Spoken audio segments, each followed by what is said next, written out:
Hey guys, Professor Bill, Comic Book University. And oh, look, I've got a guest. We've got Wes from Thinking Critical. Say hi real quick. How's everybody doing? Glad you had me on the show. It's very exciting. I can't wait to talk about some comics. Absolutely. And we're actually going to be doing a two-parter. So on my channel, we're going to be talking about the stuff that we agree on in the comic book world. And on your channel, We're going to talk about maybe some of the things we have a little bit of a disagreement or maybe a different philosophy about the comic book industry and things like that. It'll be fun, though. It'll be fun. Oh, absolutely. Absolutely. So anyway, so in this video, we're friends. Absolutely. All right.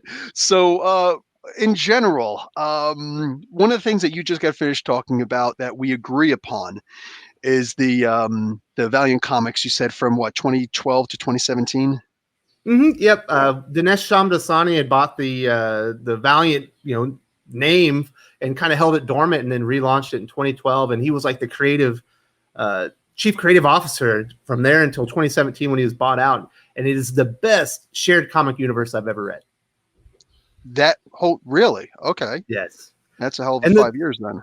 So it's really cool. One of the things that Valiant did was they kept the company small and they never really had more than like 5 to 7 comics in a single month. So you could read the entire shared universe and the continuity never got really out of hand, which is something that you see at Marvel and DC nowadays. You have so much continuity, you have multiple titles with characters that it kind of becomes hard to follow it all. And even if you try to, it becomes really expensive. Those are inhibitors. But Valiant kept their comic lines pretty small. You'd have like 4 ongoings, maybe 3 miniseries, and sometimes an event in there. And it was really easy to consume and keep up with all of it. And it was just amazing. He did a great job. He and I believe Warren Simmons ended up becoming the editor-in-chief. Editor-in-chief. And the continuity was just great, and the characters are really, really awesome. Well, it's great since Jim Shooter, when he co-founded the company, his whole purpose was, I'm going to start a comic book company. We're going to have fantastical, mythological comic book characters, and it's going to be a shared universe, and we're going to maintain continuity. Something that he went out of his way to do in Marvel.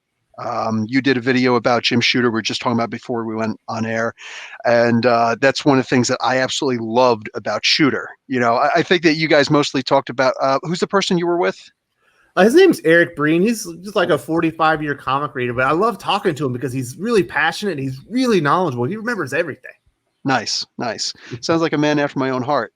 But he was really talking about Shooter and making sure that everything was on time because there were delay, problems like crazy. Yeah, that was a huge deal at the time. But then he took it a step further and he's like, we're going to maintain what Stan Lee and Jack Kirby created back in the day.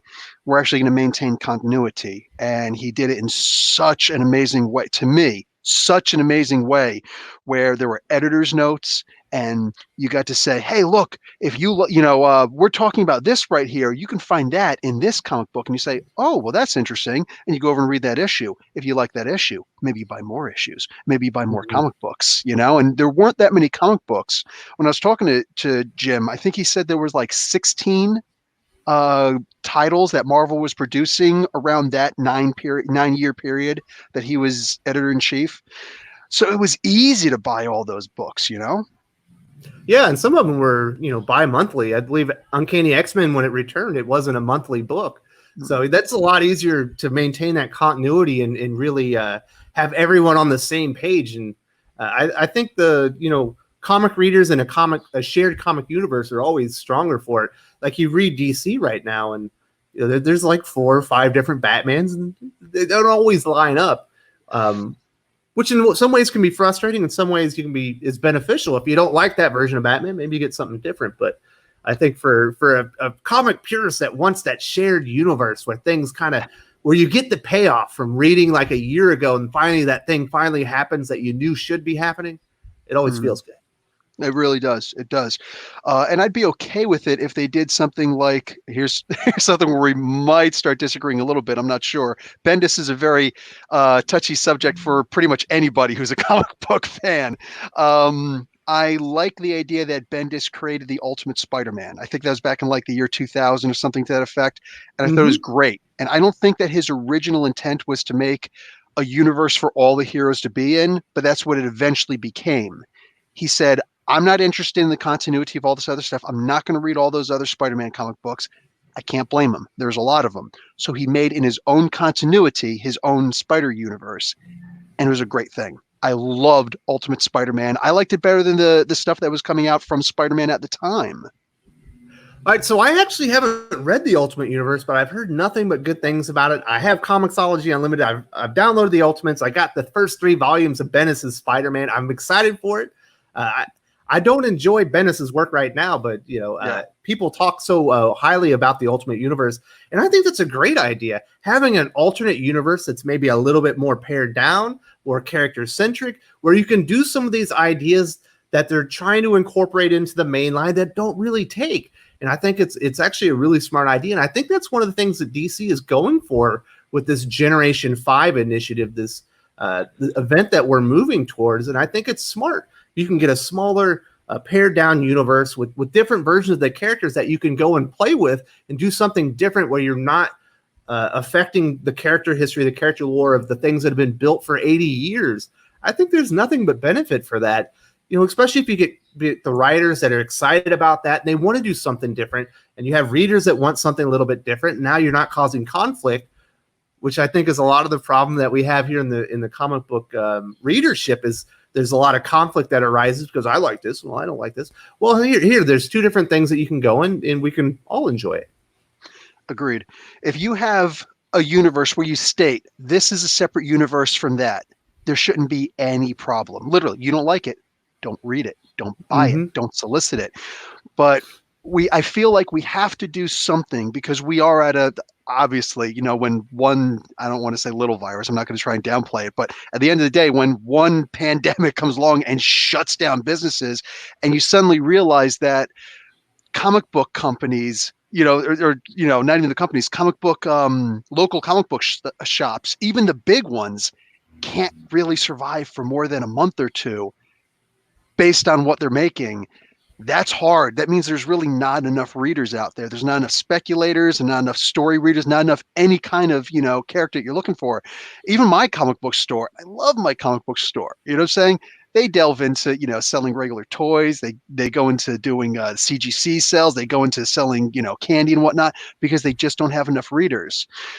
So bringing on new readers is going to be crucial, but not at the expense of hurting older readers. I have been reading Batman since I was 7 years old, mostly Superman since I was 7 years old, but very quickly into Wonder Woman and Batman and all that stuff. And I love this stuff. When I was away overseas, what do you call it? I caught up on all the old school Wonder Woman that I'd missed before. It's important to me to be able to see some kind of continuity, but at the same time, I understand how frightening it could be to see those legacy numbers, issue number 753 of Wonder Woman. Nobody's gonna be like, oh yeah, I think I could jump right in. It's terrifying to a new reader. So Wonder Woman 1984 comes out, people are gonna, I imagine, love this movie, come to the comic book store and say, I can't jump on at this number.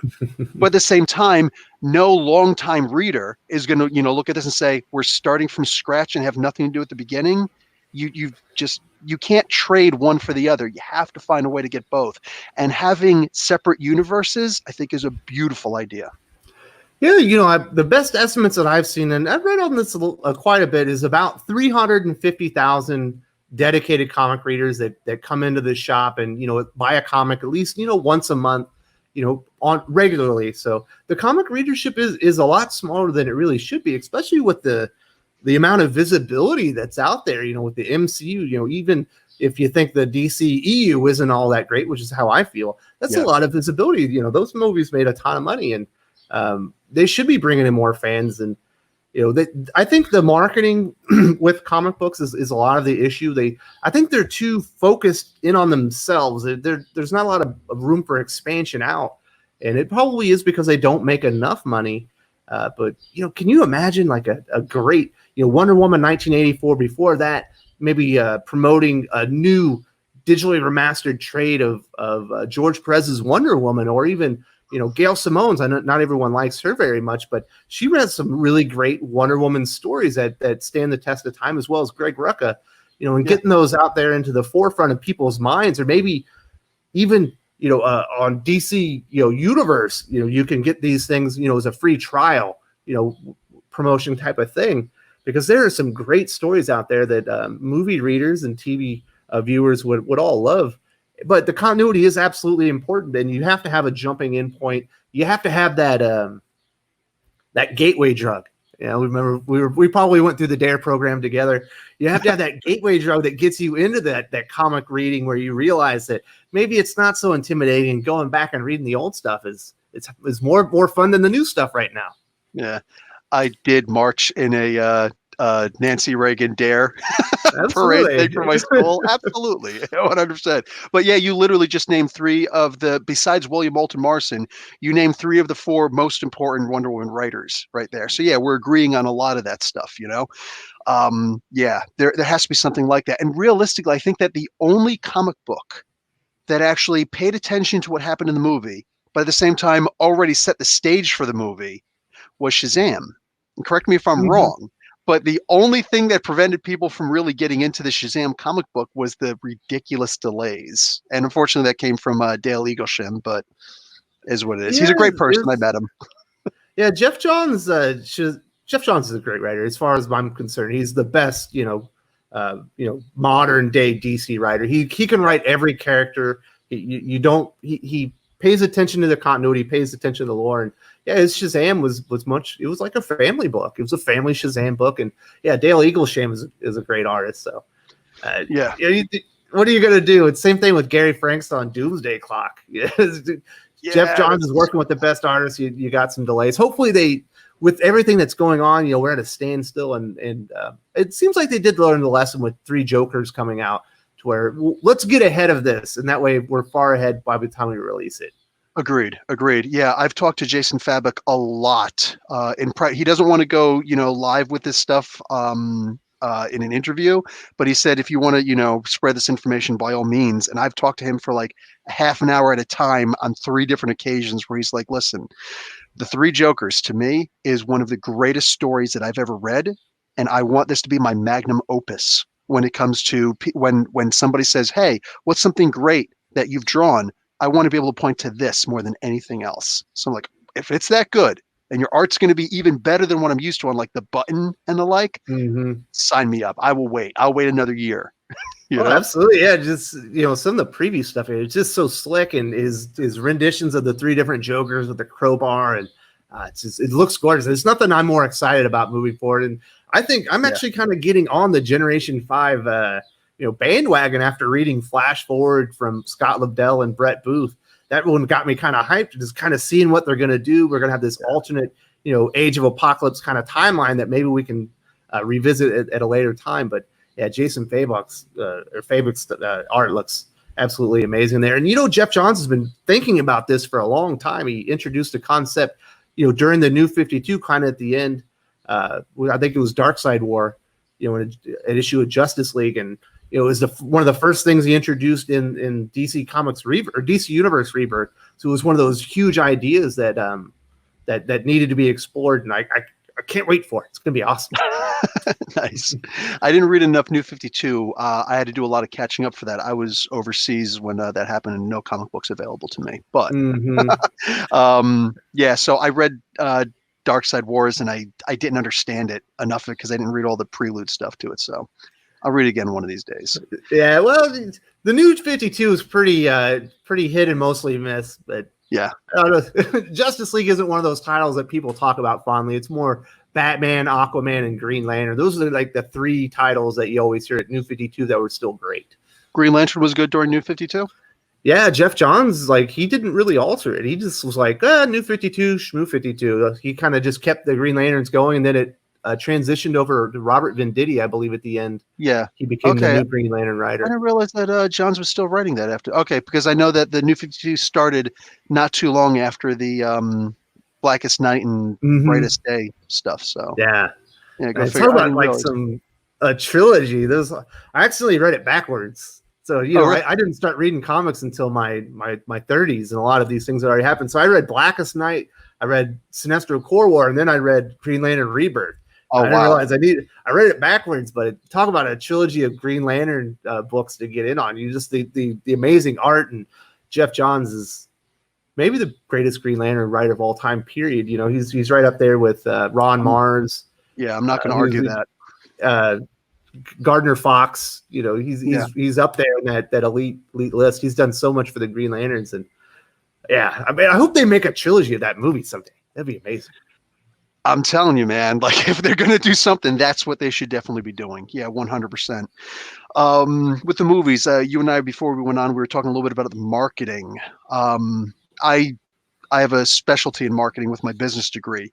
So yeah, I complain about the marketing all the time while still understanding that comic books don't really have that much of a budget for marketing. I mean, what are you gonna do? Put up a comic book, like go buy this such and such comic books, go buy Marvel Comics at like a bus stop or something like that. What are you gonna do? Maybe in movies, they could throw something out, in the previews or in the after credits, have something rolling in the credits. Hey, go and check out such and such. That would be a pretty easy fix since people wait for the credits anyway. So one thing I've heard that I think is an ingenious plan is when you get your Disney Plus subscription, you get a subscription to Marvel Unlimited. And when you go and you select your Disney Plus movie you want to go see, watch the original Avengers, you go select it and it tells you what in your Marvel Unlimited app, like the preludes to it, or maybe stories that build on, that were used in, to make that story, and maybe get some fresh eyes and be like, oh, well, I'm really interested in Infinity War and Endgame. Maybe I should go read Infinity Gauntlet. Yeah. You're saying that's a suggestion that's been brought up to you. Mm-hmm. Okay, I was going to say, because I've got Disney Plus, they don't give me anything like that. That's what I'm saying. It would be a great idea. And it wouldn't really cost them any money. It would just get more eyes on the product. Plus, at the end of the day, here's something that I've thought of for a while. The DVDs, when somebody goes and buys the DVDs, they're always scrounging for some the extras. Content. Yeah, exactly. Mm-hmm. Why not sit down, talk with Jim Starlin, and so listen, you did these incredible books called the Thanos Quest and the Infinity Gauntlet and blah, blah, blah, blah. And where did all that start? Oh, it started in the Silver Surfer, and really get into it. So people were like, wait a second, hold on. Let me start writing this stuff down. And oh, wait, we put it in this big Masterworks edition. So you can go and check this stuff out there. And just something along those lines. Just think about, when Marvel Civil War came out, or even, Captain America Civil War, and before that, Captain America Winter Soldier. Those are some of the best written modern Captain America stories you will find. Ed Brubaker, and I believe it was Steve Epting on the art, for Captain America, and Civil War, of course, is Mark Miller and McNiven. Those are great. Those are like modern classics as far as I'm concerned. You should be driving people into there because those are your gateway drugs. You get in there and you read Captain America's The Winter Soldier, and you're going to keep reading Ed Brubaker's Captain America. You're going to finally get yourself up to the death of Captain America. You read that and you're like, well, I guess I need to go read Civil War because it obviously had a big deal to do with it. And it's unfortunate. I don't think there's a big emphasis on comic books. And as a comic book reader, as a, somebody that's passionate about comic books, you don't have a channel, you have a channel. Sometimes it is difficult to admit that maybe Disney and Marvel don't. Marvel Comics certainly do because they are a comic company, but Disney and Marvel Studios don't prioritize the actual comic book readers, and maybe think of us as important. The MCU in many ways is kind of transcended the comic book reader. It belongs to everybody now, which is one of the unfortunate things. Wait, you're saying the DCU? No, the MCU. The MCU has kind of transcended Marvel Comics. Yeah, they really have. Where nowadays it's the comics that are trying to imitate the movies. We call them Infinity Stones now instead of Infinity Gems. They're gems, damn it. They're freaking gems. Yeah, and you look at Nick Fury. They did the world's worst shoehorn to make Samuel L. Jackson Nick Fury in the comic books, and it's like, if you read the Ultimate Universe, you'll understand where that came from. When you read the Ultimates, they actually do a casting at the end, and they ask Nick Fury, well, who would play you? He's like, oh, definitely Samuel L. Jackson.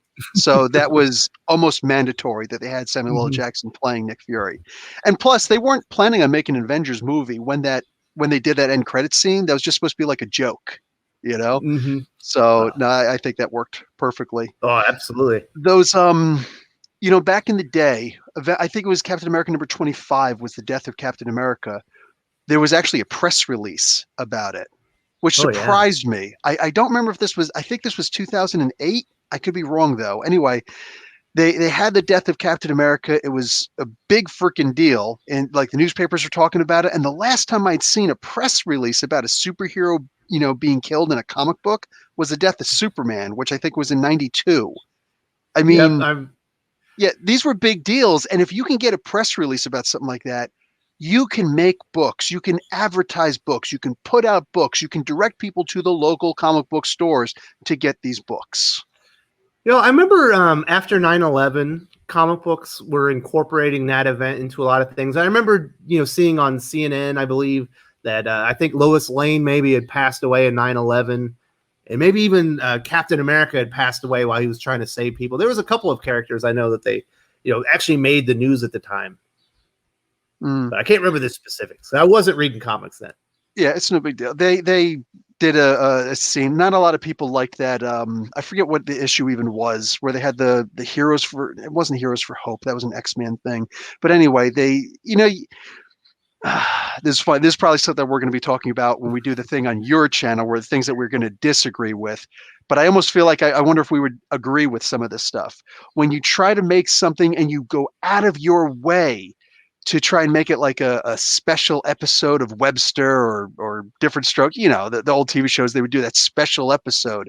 Saturday afternoon specials. Right, something to that effect. It's like I'd rather just watch the regular episode. I'd rather read the regular comic book instead of you trying to shoehorn something in, Because it becomes exploitative. Or it feels like you're trying to cash in on something that we all experience together. I got you. Yeah. In fact, the modern age of Marvel Comics actually begins in 2002. So they're kind of like, let's let the 9/11 thing be the past. And let's we don't feel like we handled that one appropriately. Well, they made the news. I remember that. Yeah, they did make the news. Every so often, that's a good point. But every so often, like Stan Lee talked about how the what was it, the Food and Drug Administration, I forget who it was, somebody contacted him and said, hey, would you make a special comic book about drugs? And this was actually the cause for Marvel to stop using the sorry about that. When we actually have comic books, I usually have a Dawn of X live review at about this time. So that's I still have that on, hoping that one of these days we're going to get comic books again. But anyway, it was supposed to be like a special comic book about drugs, and they only put things about pills in there. The kid thought that he could fly. He's on the roof. Do you know the comic book? You familiar with it? Yeah, it sounds no awful, worries. Though. Yeah, it wasn't great. It was a good idea, but it wasn't great. Meanwhile, they'll have that's actually the cause for the Comics Code Authority tag being taken off the comic books, and they start operating. So it was actually a good thing, but sometimes when you try to shoehorn something in, it doesn't always work. If it's not a natural story that you want to tell, it's just not going to work. Speedy on heroin, that worked. In the Green Lantern and Green Arrow, that worked. Yeah, that's like woven in the fabric of DC history now. It even played out in a book I did not enjoy, Heroes in Crisis, of course. That's why. God, don't. We're you know what? Technically, we agree on this. So forget about it. That was messed up, man. Yeah, I just talked to Dylan from the Real Comic Book Game, and we were talking about Dan Didio's. First time he spoke, and it was mostly about regret regarding New 52 and a little bit about Rebirth. And we were like, the Titans in Rebirth really are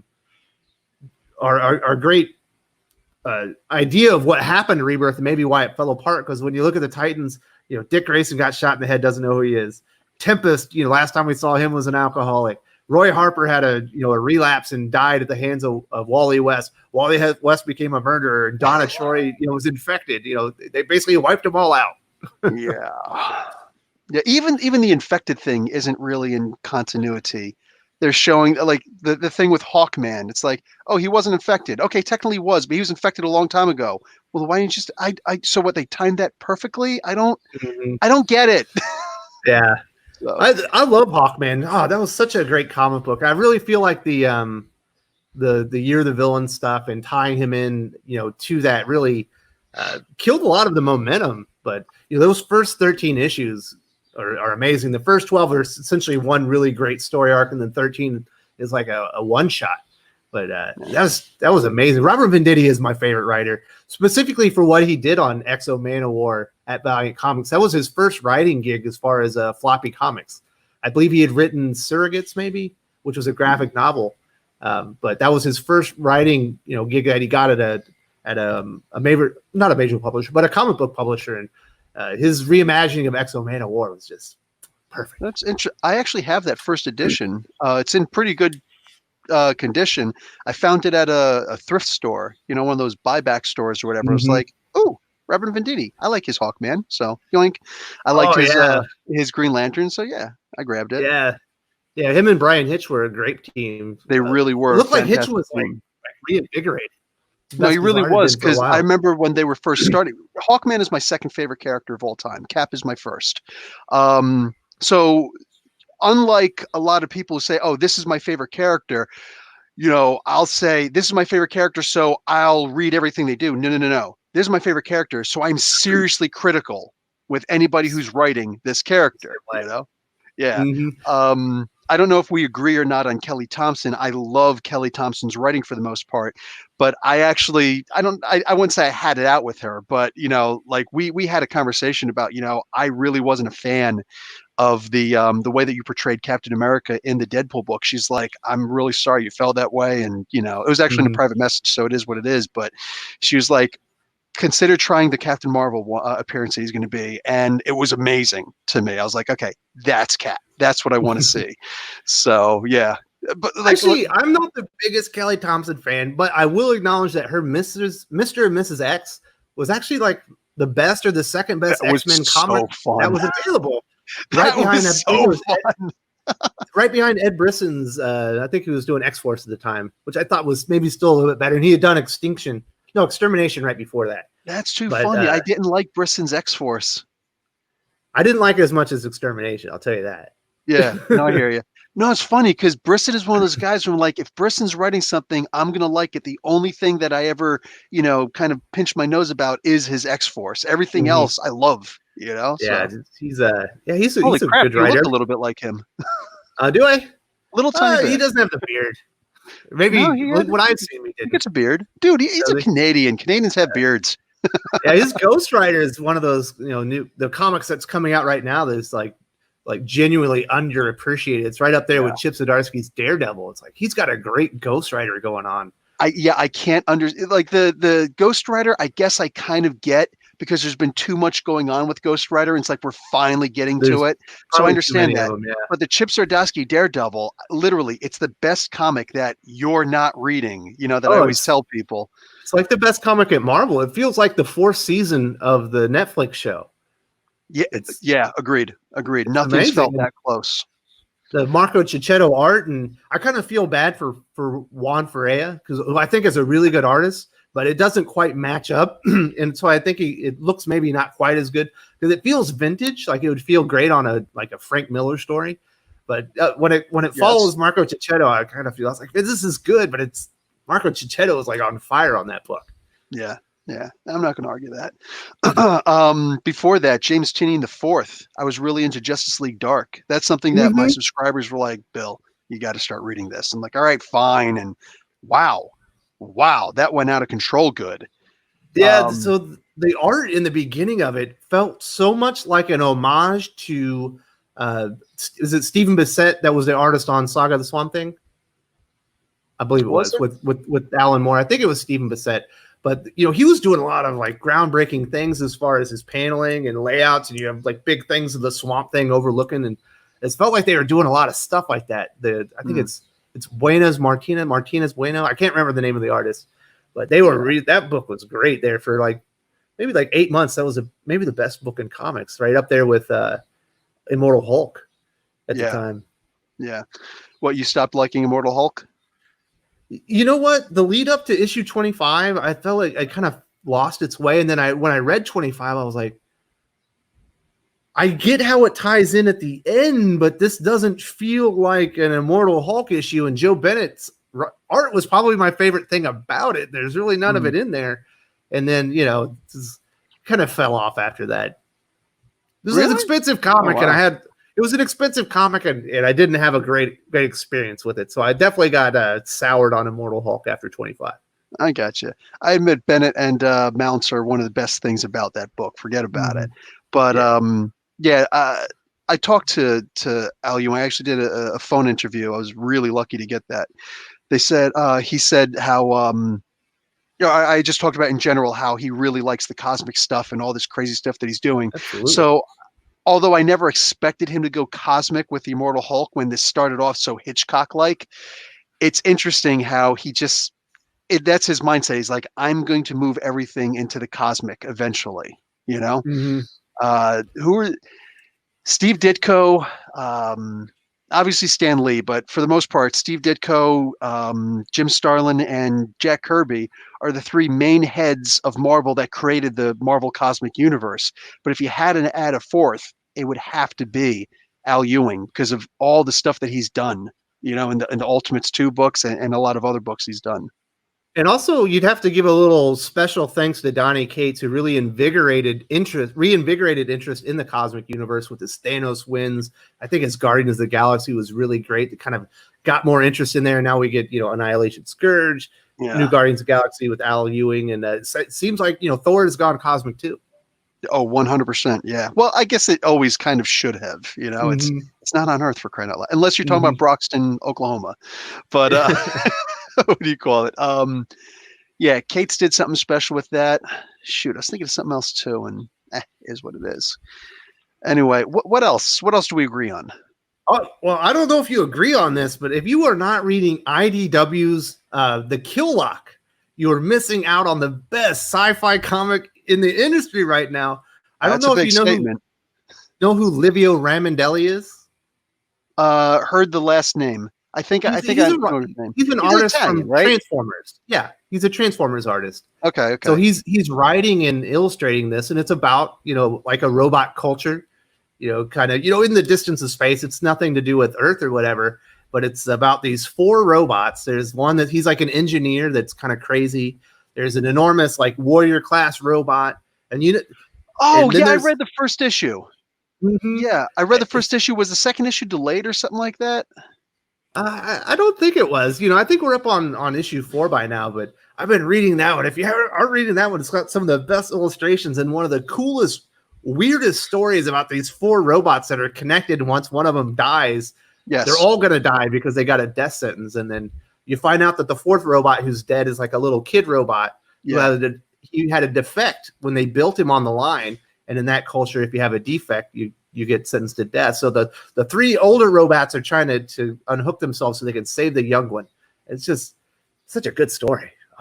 Yeah, I only read the first issue. I reviewed it, but I didn't catch up on the other ones. I guess it's one of those times where I'm like, this is a good book, but I'm not going to put it on my pull list. I'll just grab it if I see it again, and I didn't remember seeing it again. Oops. Well, I would highly recommend that one. And then I'm also a big fantasy reader, and I like actually, it's a DC book. It's the weirdest thing that a DC, Black Label would have like one of the best fantasy comics out there. But the Last God by Philip Kennedy Johnson. Okay, so good. Ricardo Federici. Yeah. I read the first issue. I think I read maybe the second issue too, whatever it was.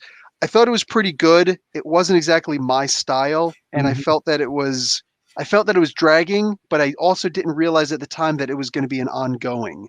So I have been meaning to go back and read those, and I love the idea. We started this conversation talking about continuity in alternate universes. I love the idea that they're going to do something alternate universe, Black Label, and an ongoing, because I think a lot of their books could and should be ongoing. Yeah, it's cool also because Philip Kennedy Johnson, he's actually an active duty member of the Army. He's in the U.S. Army Band. So at the end of the books, you have all kinds of original poetry that's from, I believe, I can't remember the name of the world right now.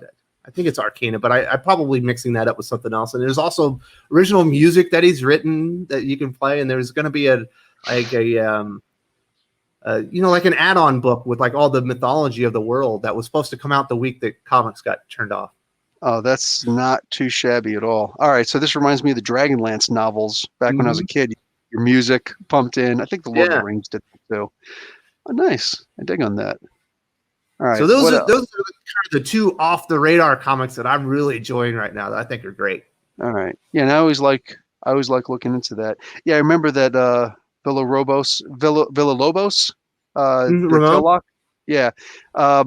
I tried to read the Oh no, IDW that's Livio Transformers. Ramondelli. Villa Lobos Ramondelli. Okay. was the America illustrator that was also on Border Town, I believe.